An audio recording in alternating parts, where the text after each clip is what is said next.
Good morning, everyone. In this video, we are on page 2 of the note packet, and this is where we're going to be starting lesson B with exponential growth and decay models. Now, we've roughly talked about exponential graphs before, and what we know about them is that exponential functions, we think expletive, exponential functions from our parent functions have a horizontal asymptote. We think of the guy who has fallen over, and the expletive he is saying is darn. So our domain is all real numbers. Now, in this chapter, we're finally going to get into some more specifics with exponential functions, particularly that there are actually two types. We've got exponential growth functions, and we've got exponential decay functions. And there's a lot of real-world applications for these. To demonstrate exponential growth, I normally think of bunnies. So there's always that joke multiplying like rabbits. So you start off with 2 bunnies, and then suddenly there's 10 bunnies, then there's 30 bunnies, and 100 bunnies, and finally 5,000 bunnies. So bunnies can be modeled by exponential growth. So if I put my asymptote at 0, we see that we start with a couple of bunnies, and then it exponentially shoots upward and outward, demonstrating exponential growth. Now, exponential decay, my real-world example for decay is caffeine. So if I have an energy drink, like a Red Bull, my energy is way up here. I am really, really full of energy. And then for those of you that have had caffeine before, you've probably experienced the caffeine crash. So I start exponentially crashing and approaching 0. Now, this is important, and I like to talk about caffeine here because my body never fully depletes the caffeine. And there's always going to be traces that I have consumed caffeine, which is why we only approach that horizontal asymptote of 0. We can never actually get that value. So these are two just kind of general examples for growth and decay models, and we're going to see examples of both on the upcoming pages. Now, before we get into those, let's just look at the structure of an exponential equation. Typically, they're in the format of y equals a times b to the x. Now, when we talked about parent functions, typically our a value was just 1, and a lot of times our base was base e, or base 2, so 2 to the x, or e to the x. But what we're going to see in these exponential growth and decay models is that a lot of times we have an a value. Now, this a value is going to represent the initial amount. And your b value is going to represent not just the base, but in the context of a story problem, the growth or decay factor. Now, how I remember that the a value is the initial amount is we can think about that zero power property that we talked about on the previous page. So if I have x equals 0, this is like our starting time or starting amount. So if our starting time is 0, or if x equals 0, if I think about this general equation, y equals a times b to the x, if I put in 0 for x, what happens? We get y equals a times b to the 0. What is b to the 0? It is 1, and a times 1 is just a. So at time 0, or at x equals 0, my y value is equal to a. So that coordinate would be 0a, which is why a is your initial amount, where x is 0 and y is a. So you could tell by plugging in 0 for x that a is always going to be your initial amount. So let's go ahead and turn the page, and we're going to start looking at our first exponential growth model. So Adam asks his brother Bill to borrow $100. Bill agrees to loan Adam the money. However, he must follow this payment plan. Repay 1 penny immediately, which is this 0.01 starting amount. 2 pennies the next day, 4 pennies the next day, doubling the amount of pennies each day. So we are doubling and exponentially growing for 14 days. Will this be a good idea for Adam to follow this payment plan and write an exponential model. So folks, as we look at this chart, it seems like a good deal from the get-go because he borrowed $100 and he's only paying pennies back for, well, geez, the first few days we are still just below $1. But once we hit day 13, this is what he's paying on that particular day. And even though on day 13 he's only paying $81.92, the total amount he's paid, so as we're adding each of those payment amounts together, the total amount he pays is $163.83. And this, and on day 14, it's even way more. This is much more than the $100 borrowed. So is this a good deal for Adam? No. If he only paid for 12 days, it would be.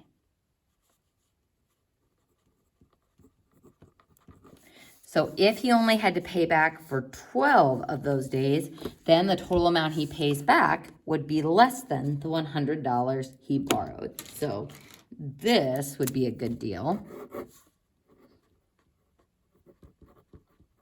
because $81.91 is less than $100. So paying back for 12 days, good idea. Paying back for 14, ooh, super bad idea because that is significantly more than the $100 borrowed. So our next step on this problem is to write an exponential model. So this is where we get into using that equation on the previous page, which is y equals a times b to the x. So A is going to be our starting amount. What is our starting amount? The 0.01. The 1 penny paid back on day 1, because that is at time 0 or day 0. So 0.01, that's our starting amount. And then times our base is the growth or decay factor. So first, folks, what is happening to the payments as time goes on? Are we growing or are we decaying? We are definitely growing. So this is a growth function. And how much is it growing by? It is doubling the number of pennies each day. So it is doubling by 2. So 2 is what we will use for that growth factor. And this, there's our starting amount. This is our exponential growth model. Now, if you're looking at that going, can we simplify that? I'd sure like to multiply 0.01 by 2. Folks, there's no way we can simplify this because the 2 will always have an exponent with it. The growth factor will always have x, and that 0.01 is a constant with a power of 1. So they're not the same basis, so I can't multiply them, so I can't do anything with the powers either. So this would be our simplified exponential growth model. Now, looking at number 2, it is said that during the eventual zombie apocalypse of Earth, zombies will decrease the population of healthy humans by 1/3 every day. So that means the number of healthy humans, there will be 2/3 of them left after every day. So 2/3 healthy humans left each day.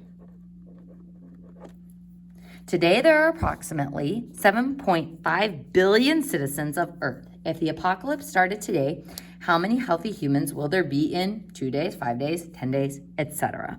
So first, we need to write an exponential model that describes this. So first, is this growth or is it decay? Since our population is decreasing, this is going to be a decay function. So we'll have y equals, what is our A value or our starting amount?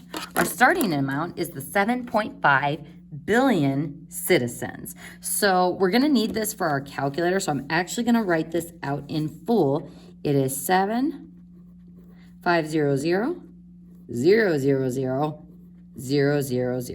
So there's hundreds, thousands, millions, billions. So that is our starting amount, the total population. And we're going to multiply it by the decay factor. Since there will be 2/3 left each day, our decay factor is 2/3. So 2/3 is our decay factor, and this is raised to the x. So there is our exponential decay model.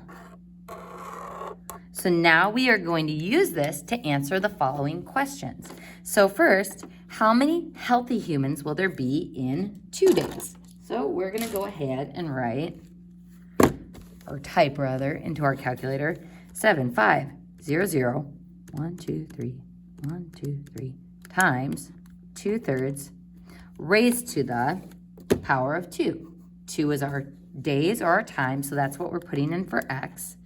And we see that we will have, oh boy, 3,333,333,333 healthy humans. Woof.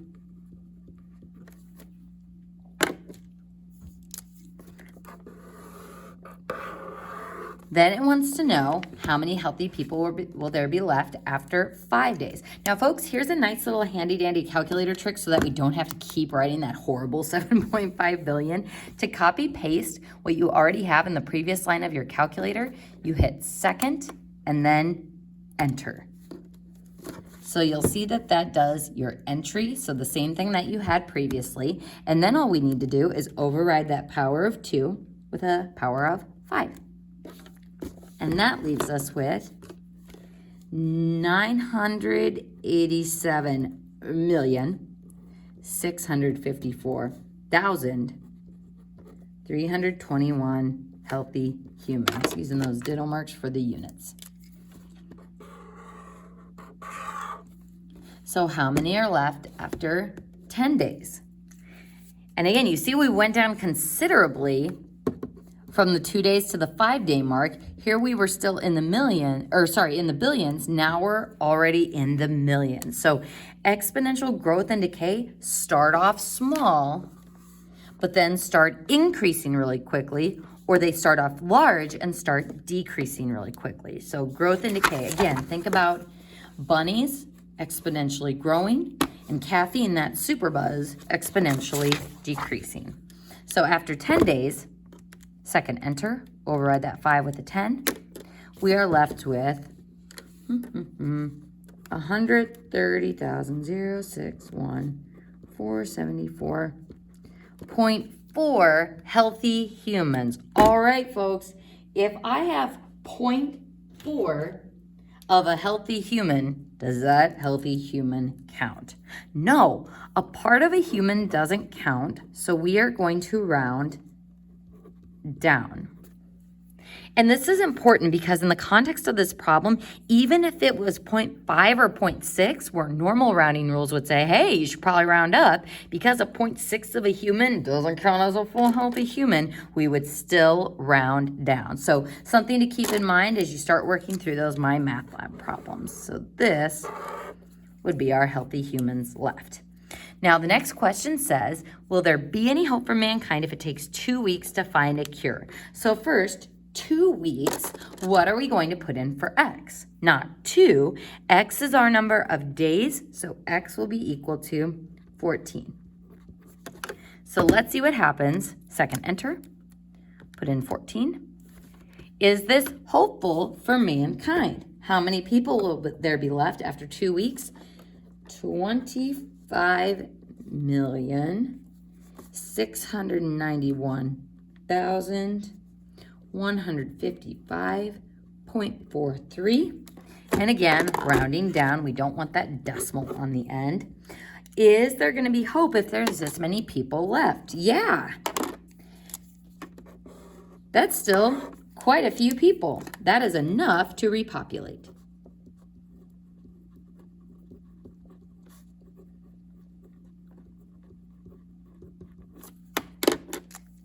And we could actually keep playing around with this equation and figure out, well, how much time will pass before there are only 2 people left. So folks, that is an example of an exponential decay model. So lastly, down at the bottom, we are going to look at another type or application of exponential models, which you might see with something like chemistry. The initial mass of an object is 0.5 and it's doubling every 7 days. Write an exponential model. So let's start with just the general exponential equation. Y equals a times b to the x. So a is our starting amount. Do we know what that is in this problem? Sure do. The initial mass is 0.5. So 0.5 is going to be our a value. Now it's doubling every 7 days. So this is going to be a growth function. And our b value is going to be 2. And if you're like, woohoo, we're done, that seems easy enough. It's doubling every 7 days. So this is what makes this problem a little bit trickier because normally x is my input of time. So if I put in 7, only then would it double once. So when it's only doubling or tripling or doing some sort of exponential growth or decay for a certain amount of time, we have to take our input, x, and divide it by 7. Because after 7 days, 7 divided by 7 is 1. So then it's doubling 1 time. Then it's going to double again when we hit 14 days. So 14 divided by 7 is 2. So it is doubled 2 times. So when it's doubling or tripling after a certain amount of days instead of just straight up after every day, you need to be careful when you're writing the power for that. Now, something to take note of, if you are using an older calculator, make sure that when you type that in, you do to the power of the caret button, parentheses, x divided by 7. So older calculators, you have to include those parentheses. Otherwise, it's going to take it to the power of x and then just divide the whole expression by 7 instead of including that divided by 7 up with the exponent. So be careful, older calculators, that you put that in parentheses. So again, just to show you why we need that divided by 7, at day 0, the mass is 0.5. At day 7, then the mass is 1. It doubles. And then at day 14, it doubles again. So if we want to find the in-between amount, it won't have fully doubled until day 14, but it is still exponentially growing between those different days. So that gives you another trickier example for exponential growth and decay. And that concludes page 3.